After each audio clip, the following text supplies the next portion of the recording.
नीरे गा नीरे सा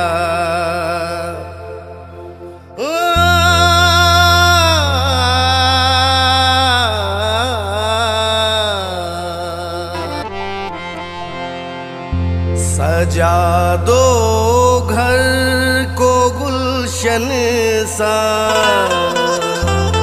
सजा दो घर को गुलशन सा, मेरे सरकार आए हैं। सजा दो घर को गुलशन सा, मेरे सरकार आए हैं। मेरे सरकार आए, मेरे सरकार आए हैं, मेरे सरकार आए हैं। अस्सलाम वालेकुम साथियों, आज हमारे साथ मौजूद है हमारे समाज की आन बान शान जनाब नसीम जोगी साहब। सहारनपुर के पीर माजरा से है जनाब नसीम जोगी साहब, और शायद ही बिरादरी में कोई ऐसा आदमी होगा जो नसीम जोगी को ना जानता हो, क्योंकि इनका संघर्ष, इनकी मेहनत और इनकी काबिलियत वो है कि समाज में हर तबके में हर जगह पर अपनी पहचान बनाई है। तो आज हमारे बीच जनाब नसीम जोगी साहब पहुँचे हैं। सबसे पहले तो हम इनका दिल से शुक्रिया अदा करते हैं कि इन्होंने अपना कीमती समय हमें दिया, और उसके बाद आप लोगों के रूबरू कराना चाहते हैं। बहुत बहुत शुक्रिया इमरान भाई, माशाल्लाह अल्लाह आपको दोनों जहाँ की कामयाबी सलामत दे। एक उभरता हुआ चेहरा है माशाल्लाह हमारे इमरान राजा साहब, और मुझे तो उम्मीद है कि इंशाल्लाह ये जो चेहरे हैं इस तरह के, ऐसे मेहनत वाले लोग हैं इमरान राजा जैसे, इंशाल्लाह एक दिन समाज का नाम बहुत ऊंचे स्तर पर रोशन करेंगे, ऐसी इनसे उम्मीद करता हूँ और अल्लाह से दुआ भी करता हूँ अल्लाह कामयाबी अता फरमाए। अस्सलाम वालेकुम सभी बिरादरान लोगों से, अपनी जो सम्मानित बिरादरी हमारा मुस्लिम जोगी समाज माशाल्लाह बहुत ही आज तरक्की की तरफ है। मैं अल्लाह का शुक्र अदा करता हूँ और उन लोगों का भी शुक्र अदा करता हूँ जिन लोगों ने अपने बच्चों को तालीम दी और इस लायक बनाए कि उन्होंने आज बोलने का और अपने अच्छे बुरे की तहजीब है। जो डॉक्टर लोग हैं उनका भी तहे दिल से शुक्रिया अदा करता हूँ। हमारे समाज के जो लोग माशाल्लाह बहुत ही आज बढ़ चढ़ के हर जगह, बिजनेस में, राजनीति में, मेडिकल लाइन में या पुलिस लाइन में, सब जगह आज हमारे समाज का बोलबाला है माशाल्लाह। लेकिन कहीं ना कहीं मेरे दोस्तों कमी भी है, जैसे खूबियाँ हैं तो कहीं ना कहीं कमी है, और वह मैं किसी एक आदमी का नाम नहीं लेता। हम सब मिल कर के जब मुत्तहिद होंगे तो इंशाल्लाह हम अपने मकसद में कामयाब होंगे और कामयाबी हमारे कदम चूमेगी। मुत्तहिद हो तो बदल दोगे ज़माने का निज़ाम, मुत्तहिद हो तो बदल दोगे ज़माने का निज़ाम, और मुंतजिर हो तो मरो शोर मचाते क्यों। तो एकता में ऐसी ताकत है कि इंशाल्लाह वो आपको हर तरफ कामयाबी की तरफ ले जाएगी। और जहाँ तक सवाल हमारे जो नेतागण लोग हैं, मैं उनसे एक अपील करता हूँ, जो उम्रदराज लोग हैं उनसे एक अपील करता हूँ कि जो हमारे समाज के पढ़े लिखे, जिन बुद्धिजीवी लोग हैं, जिनको अच्छे बुरे की तहजीब है, ऐसे लोगों से मैं अपील नहीं करता कि ऐसे लोगों से अपनी ताकत देने का काम करें जो नादान हो। नादान दाने दुश्मन से अच्छा नहीं होता, नादान दोस्त भी दाने दुश्मन से खतरनाक होता है। तो हम अपनी ताकत समाज की ऐसे काबिल बच्चों से देनी है इंशाल्लाह कि जो हमारे समाज की इज्जत को, मान सम्मान को और वो ज़रूरत और मकसद में फ़र्क समझते हों। तो मेरी अपील है सभी नेताओं से, अपने समाज के, कि हम अपना तजुर्बा उनके साथ शेयर करें और उनको आगे बढ़ने का मौका दें। जब हम उनकी हेल्प करेंगे, उनके सिर पर हाथ रखेंगे, उनको सही दिशा देंगे, चलने का रास्ता बताएंगे, तो मैं उम्मीद करता हूँ कि हम इतने स्तर पर काम नहीं कर पाए जितने स्तर पे यहाँ के बच्चे इमरान राजा जैसे जो मैं एक तस्वीर देख रहा हूँ आज बहुत बड़ी एक तादाद है ऐसे बच्चों की, बहुत लोग हैं इस तरह के माशाल्लाह। और उसमें इंशाल्लाह मुझे उम्मीद है कि समाज का वो अच्छा बुरा समझ करके अच्छा कार्य करने का काम करेंगे। अब हमें ज़रूरत है दोस्तों कई चीज़ों पर ध्यान देने की। ज़रूरत है हमें एक आदमी का विरोध करने की, और मकसद है अपने समाज को आगे बढ़ाने की। तो ज़रूरत है उसका हम विरोध ना करें। भाई ज़रूरत पूरी ना भी हो कोई बात नहीं, लेकिन मकसद पर ध्यान दें। खासकर आजकल एक हमारा एक टाइटल पे मसला चल रहा है। अभी मेरे पास अम्बेडकर नगर से एक मौलाना का फ़ोन आया था, उनका एडमिशन होना था वहाँ बेंगलोर में। तो बच्चों का उन्होंने कहा मैं क्या टाइटल लिखूँ। हमने उनसे कहा कि हम इंशाल्लाह बहुत जल्दी एक पूरा अच्छा एक सम्मेलन करेंगे, सब लोगों को बुलाएंगे। वो चाहे जितने टाइटल आज लगा रहे हैं लोग, मैं गिनवा नहीं सकता आपको, और मैं किसी का विरोधी भी नहीं हूँ। मैं पूरे समाज के साथ हूँ इंशाल्लाह, और तहे दिल से और तन मन धन से साथ हूँ। और ये मैं साबित कर भी चुका इंशाल्लाह, और आगे भी करता रहूँगा कि हमें अपने मकसद में कामयाब होना है। मकसद में कामयाब वही लोग होंगे जो ज़रूरतों को दरकिनार करते हुए आगे बढ़ने का काम करेंगे। तो मैं सभी बच्चों से, युवाओं से अपील करता हूँ, और हमारे समाज के जो फौजी लोग हैं, जो पुलिस में हैं, जो हमारे समाज के डॉक्टर एक टीम है बहुत अच्छी माशाल्लाह, मैं उन सभी से एक अपील करता हूँ कि बहुत जल्दी एक हम पढ़े लिखे लोगों को मतलब बुला करके उनकी मीटिंग ले करके दिल्ली एक अच्छा प्रोग्राम करेंगे इंशाल्लाह। जिन बच्चों ने तालीम हासिल की उनको भी सम्मानित करेंगे, जिन माँ बाप ने उनको तालीम दिलाई, अपनी रोजी रोटी का सब कुछ खर्च करके अपने बच्चों पे जिन्होंने तालीम दिलाई उनको भी सम्मान देने का काम करेंगे। जिन्होंने डॉक्टरी हासिल की उनका भी सम्मान करेंगे। जिन्होंने फौज में आज देश के लिए हमारे फौजी लड़ रहे हैं हमारे समाज के, उनको भी सम्मान देंगे। जो पुलिस लाइन से देश की सेवा कर रहे हैं उनको भी सम्मानित करने का काम करेंगे। हम नबी करीम सल्लल्लाहु अलैहि वसल्लम की उम्मती हैं, और हम किसी का विरोध नहीं करते। हम तो जहालत को दूर करने के लिए पैदा किए अल्लाह ने, और मकसद ये है कि हमारी दोनों कामयाबी हमें मिल जाए। जो सबसे पहली कामयाबी तो हमें यहाँ की मिले, भाई दुनिया में पैदा किया अल्लाह ने। और हम जिस लायक भी हैं, जिस काम पे भी अल्लाह ने हम रखे, उस काम को हम ईमानदारी से करें। और जब हम ईमानदारी से करेंगे और सोच समझ के करेंगे, कब कहाँ और कैसे, अगर ये चीज़ हमारी समझ में आ गई तो इंशाल्लाह हमारा कोई विरोधी नहीं होगा, और हम सबको अच्छे भी लगेंगे, और सबके साथ कंधे से कंधा मिला करके चलने का काम भी करेंगे। बहुत ही अच्छी बात रखी नसीम जोगी साहब ने हमारे बीच में, और इन्होंने बताया कि मैं किसी भी उपनाम का या किसी भी मामले का विरोध नहीं करता हूँ, बस तरीका सही होना चाहिए। समाज को जोड़ने की बात होनी चाहिए, समाज को तोड़ने की बात नहीं होनी चाहिए। क्योंकि लोग तरह तरह के उपनाम लगा रहे हैं। नसीम जोगी साहब ने कभी किसी को अपमानित या कभी किसी पर कोई अभद्र टिप्पणी नहीं की। ये चाहते हैं बिरादरी में भाईचारा, और अलग अलग जो उपनाम चल रहे हैं इनको एक बनाने के लिए अभी नसीम जोगी साहब ने बताया कि इनको एक बनाने के लिए एक बहुत बड़ा सम्मेलन होगा इंशाल्लाह, और वो जरूरी भी है।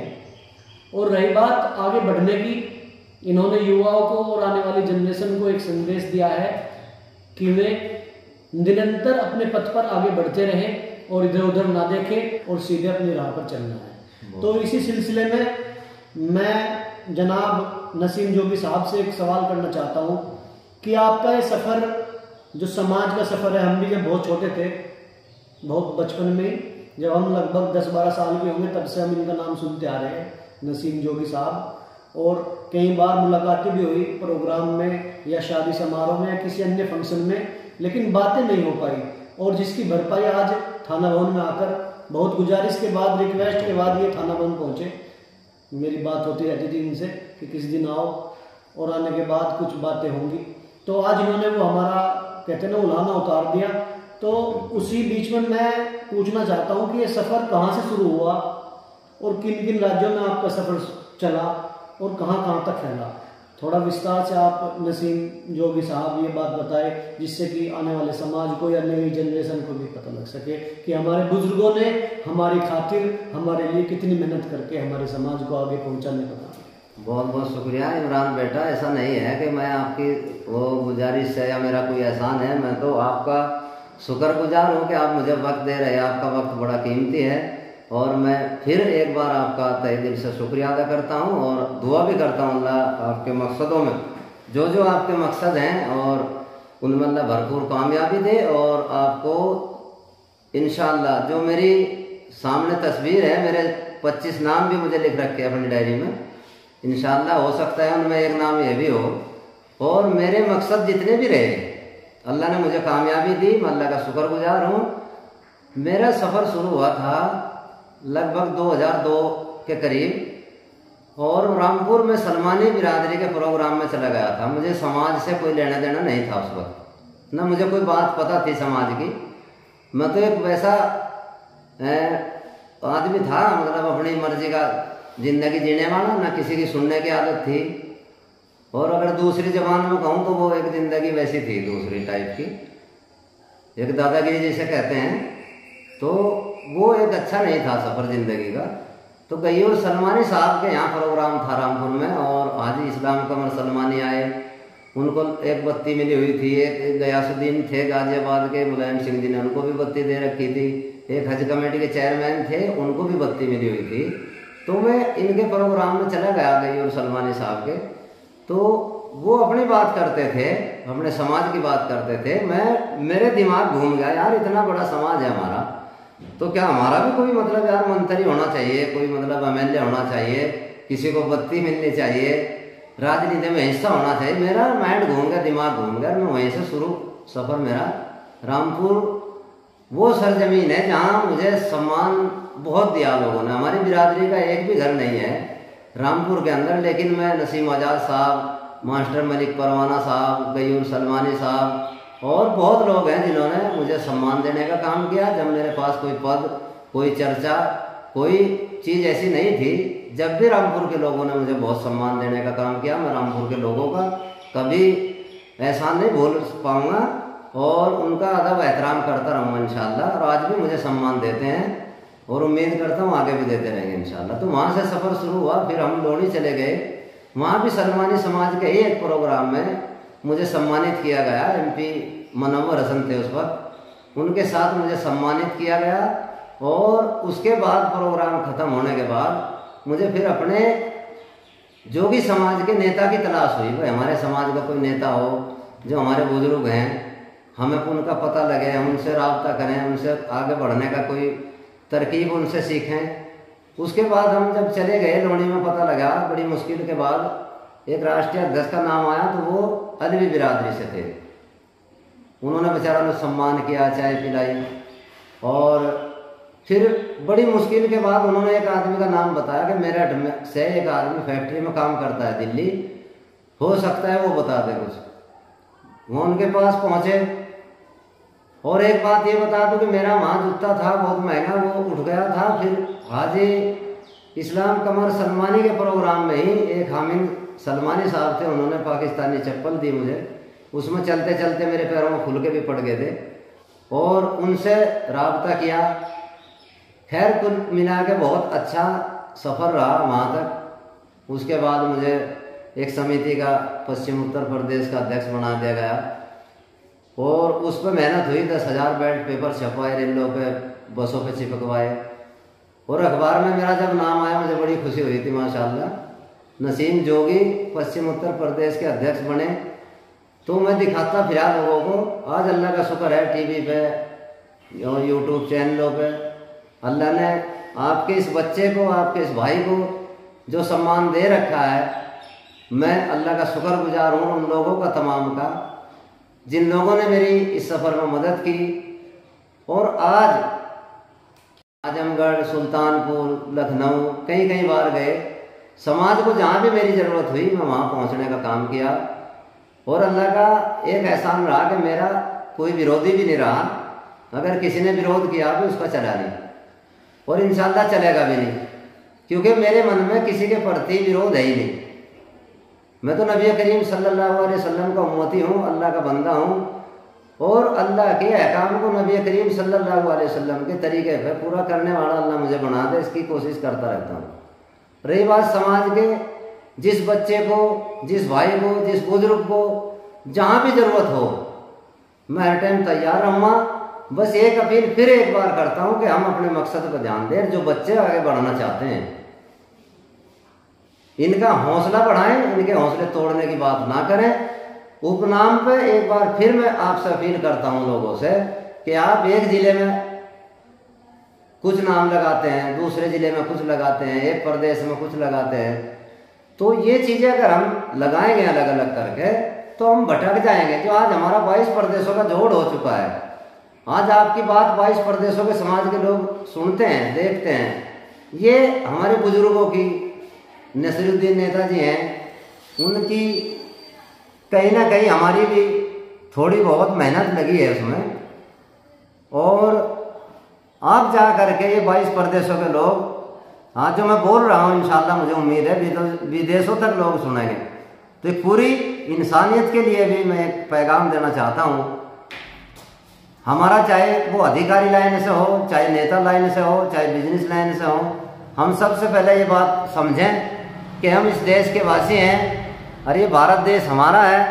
हमें इसके संविधान की और अपने पूरे भारत की ज़मीन की, ये सारी ज़मीन, सारी फल पौधे सब हमारे हैं। हिंदू, मुस्लिम, सिख, ईसाई ये सिर्फ एक राजनीतिक फंडा है। हम सब एक ही जगह से आए, एक ही जगह हम सबको जाना है, एक ही मालिक के बंदे हैं, एक ही माँ बाप की औलाद हैं। मैं एक अपील करता हूँ सबको, संविधान के दायरे में रह करके संविधान के दायरे में रह करके हम एक दूसरे को प्यार बांटें और उनकी मदद करें। वो चाहे कोई भी हो मखलूक, कोई भी जीव जंतु है, उसका जो हमारे ऊपर हक है उसको अदा करने की कोशिश करें। और युवाओं से खासकर अपील करता हूँ अब कि उनको ध्यान देना है। हमारी जो बिरादरी, जो हमारे समाज की लड़ाई थी आज तक, वो एक पगड़ी पर लड़ाई रहती थी, एक मतलब स्टेज पर लड़ाई रहती थी, 1.5 रुपए की कुर्सी पर लड़ते थे हम। अब हमारे बच्चे इमरान राजा जैसे हो गए हैं, 1.5 रुपए वाली कुर्सी पर नहीं लड़ेंगे। इंशाल्लाह लखनऊ वाली कुर्सी पर, दिल्ली वाली कुर्सी पर लड़ने का काम करेंगे। ऐसी मेरी आप लोगों से उम्मीद है। ये उम्मीद तभी पूरी होगी जब आप एकजुट होकर के इमरान का साथ देने का नंबर आवेगा, इमरान का साथ दें, नसीम जोगी का नंबर आवे उसका साथ दें। हैं आज अल्लाह का शुक्र है, बहुत बड़े बड़े स्टेजों पे अल्लाह ने आपके इस बच्चे को, आपके भाई को सम्मान दिया। बड़ी बड़ी रैलियों में राहुल गांधी की स्टेज से बोलने का मौका दिया अल्लाह ने। भाई अजीत सिंह अब नहीं रहे बेचारे इस दुनिया में। जब एक किसान मजदूर रैली हुई थी रात को शामली में, उसमें सम्मान देने का काम किया था। नसीरुद्दीन सिद्दीकी की रैली में शामली में ही, जब वो 14 मंत्रालय थे उनके पास 16, तब उस स्टेज से घोषणा की मुझे मौका मिला बोलने का। तो बहुत ऐसी स्टेजें रही जो बोलने का मौका मिला। वो आपका प्यार और आपकी मोहब्बत का सिला है। तो हम ज़रूरतों पर ना पड़े, ज़रूरतें हमारी पूरी होती रहेंगी। मकसद पर ध्यान दें। वीडियो बहुत बड़ी होती जा रही है। एक बार फिर मैं अपनी जो हमारी बेटी हैं, अपनी बहनों से, माँओं से, जो घर के माहौल हैं, उनको अपनी बेटी को ऐसा समझा करके विदा करें जब शादी हो कि वो अगले को अपने माँ बाप समझें और वहाँ अपनी जगह अच्छी बनावें, उनके दिलों में जगह बनावें, ना कि अपने माँ बाप के भरोसे रहें पिछलों के। जब वो खेल बिगड़ता है, दोनों घरों का बिगड़ता है। तो मेरी अपील है अपनी माँओं बहनों से कि अपनी बच्ची को ऐसी तैयार करके भेजें जो उसको जिस परिवार में वो वही उनको खुशियाँ दे, उसके जरिए उन्हें खुशियाँ मिले, उस परिवार के जरिए हमें भी और हमारी बच्चियों को भी खुशियाँ मिले। तो रूढ़िवादिता छोड़ दीजिए और नबी करीम सल्लल्लाहु अलैहि वसल्लम के रास्ते बताए हुए जो सुन्नतें नबी करीम सल्लल्लाहु अलैहि वसल्लम की हैं, उन पर अगर हम सुन्नतों पर अमल करेंगे, इंशाअल्लाह दोनों जहां की कामयाबी पाएंगे। और अगर हम रूढ़िवादिता करेंगे, चाहे हमारे पास माल दौलत कुछ भी हो जाए, लेकिन हमें सुकून नहीं मिलेगा। सुकून तभी मिलेगा जब हम दूसरों को, हम जो बोएंगे वही काटेंगे। आप सल्लल्लाहु अलैहि वसल्लम की एक मिसाल दूं। एक यहूदी कत्ल की नीयत से आया आप सल्लल्लाहु अलैहि वसल्लम के पास। अब उनका तो वो तो रहमतुल्लिल आलमीन थे, जब वो आए मेहमान नवाजी शुरू कर दी। उनने इतना खाना खाया जबरदस्ती कि तंग करने की वजह से कि उसके दस्त लग गए। जब दस्त लग गए तो वो बिस्तर पे निकल गया, उसके गंदगी वगैरह बिस्तर पे निकल गया। और जब निकल गई तो वो अपनी जो तलवार थी उसे छोड़कर चले गए। जब बाद में फरागत से होकर के आए और तलवार लेने के लिए आए तो आप सल्लल्लाहु अलैहि वसल्लम उसकी गंदगी साफ कर रहे थे। और गंदगी साफ कर रहे थे, गंदगी साफ करते देखा उस आदमी ने, और फिर वो साफ करी गंदगी। उससे पूछा, भाई आपको ज़्यादा दिक्कत तो नहीं हुई? मैं तो आपके लिए बड़ा फिक्रमंद था, और भाई आपको तकलीफ तो नहीं हुई कुछ? तो उस आदमी ने कहा, यार ये तो इंसानियत का बहुत बड़ा एक पैगाम है। और वहीं बस कुल मिला के ये कि वो ईमान में दाखिल होकर के गए। जिस बुढ़िया ने कबाड़ गिरा, उसका विरोध किया, वो ईमान में दाखिल हुई। तो हमें आपको ऐसा करना है कि इंशाअल्लाह जो हमारा विरोध भी करना सोच रहा है उसको हम अच्छी तरह से समझा करके बुझा करके उसको मकसद याद दिलाएं, जरूरतों को भूल करके। फिर मैं एक बार यही बात कहता हूँ, आपस में न लड़िए झगड़िए, सबको सम्मान दिए, सबका सम्मान पाइए, एक बनो, नेक बनो, शिक्षित बनो, संगठित रहो। बहुत बहुत शुक्रिया। अस्सलाम वालेकुम रहमतुल्लाहि व बरकातुहू। बहुत ही अच्छा। और आज नसीम जोगी साहब से मुलाकात करके बहुत अच्छा लगा, और बहुत ज्ञानवर्धक बातें भी इन्होंने बताई। हम लोग तो घर पर बैठ कर ही सोच रहे हैं कि समाज समाज समाज, लेकिन हमारे समाज के बुजुर्गों ने अपने पैरों में छाले पड़ा लिए और इतनी मेहनत की जिसका अंदाज़ा हम और आप लोग नहीं लगा सकते। तो ये बुजुर्गों की धरोहर है जो आज समाज यहाँ तक निखर कर आया है। समाज कहाँ से कहाँ पहुँचा है। कल जिस समाज का उद्भव बहुत ही कम था, आज हमारे समाज में, अभी हमारे नसीम जोगी साहब ने बताया कि पुलिस में भी है, फौज में भी है, डॉक्टर भी है, इंजीनियर भी है, और बिजनेसमैन भी है, ठेकेदार भी है, टीचर्स भी है। यानी कि लगभग सभी पोस्ट पर कहीं ना कहीं हमारा समाज आज विराजमान है। वो ऐसे ही बुजुर्गों की मेहनत है। इन बुजुर्गों की मेहनत ने ही आज समाज को कहाँ से कहाँ लाकर बिठा दिया है। हम तो आने वाली नस्लें हैं, इनके द्वारा जो पेड़ लगाया गया था, हम तो एक फल है। पेड़ तो लगाने वाले हमारे ऐसे बुजुर्ग हैं जिन्होंने हमारे पीछे बहुत ज़्यादा मेहनत की, और आज हम अपने बुजुर्गों को अगर पीछा छोड़ दें तो ये नाइंसाफ़ी होगी, क्योंकि शुरुआत जो की है वो हमारे बुजुर्गों ने की है। और अगर हम इन्हें दरकिनार करके चलेंगे तो ये कहीं ना कहीं हमारे बुजुर्गों के लिए धोखा होगा, उनके दिल को एक ठेस पहुंचेगी।